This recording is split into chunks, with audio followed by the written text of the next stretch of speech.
L'outil pli esquissé, comme son nom l'indique, va permettre de réaliser des plis sur des esquisses qu'on aura préalablement dessinées.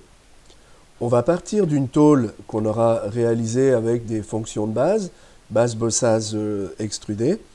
Et si on sélectionne l'outil tôlerie, on se rend compte que l'outil pli esquissé n'est pas accessible.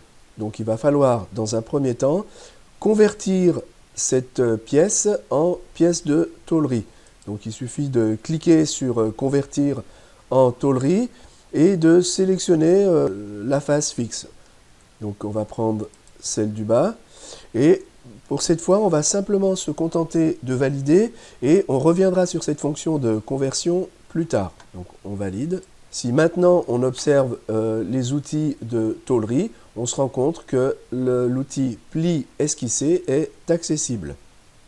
On va donc pouvoir sélectionner cet outil pli esquissé pour dessiner des arêtes sur lesquelles on souhaite réaliser des plis. Donc je clique sur pli esquissé. Donc la fameuse petite fenêtre jaune, il nous propose deux choses.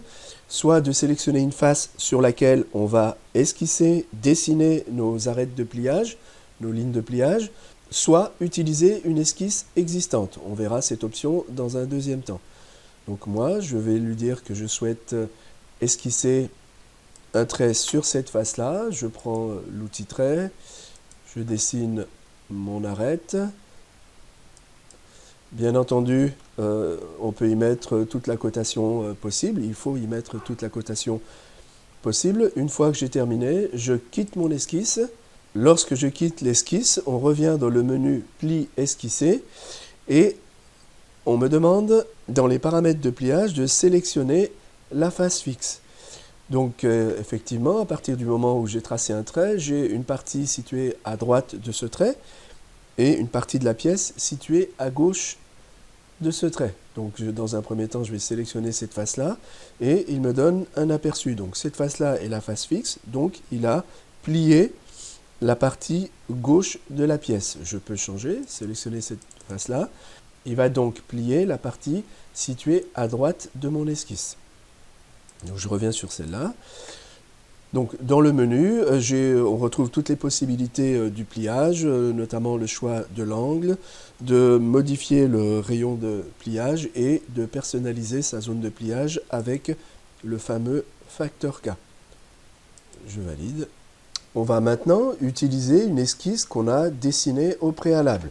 On voit ici dans mon arbre de création que j'ai déjà une esquisse. Donc pour ce cas-là, on choisit pli esquissé. On va choisir la deuxième option, choisir une esquisse existante. Je peux la sélectionner sur la figure ou bien dans l'arbre de création. Donc on retombe sur le menu pli esquissé. Il va nous demander de sélectionner la face fixe. Donc comme tout à l'heure, j'ai le choix de choisir celle de gauche, il va relever la partie droite, ou celle de droite, il va relever la partie gauche. Bien entendu, j'ai la possibilité de changer l'angle et tous les autres paramètres de pliage. Je valide.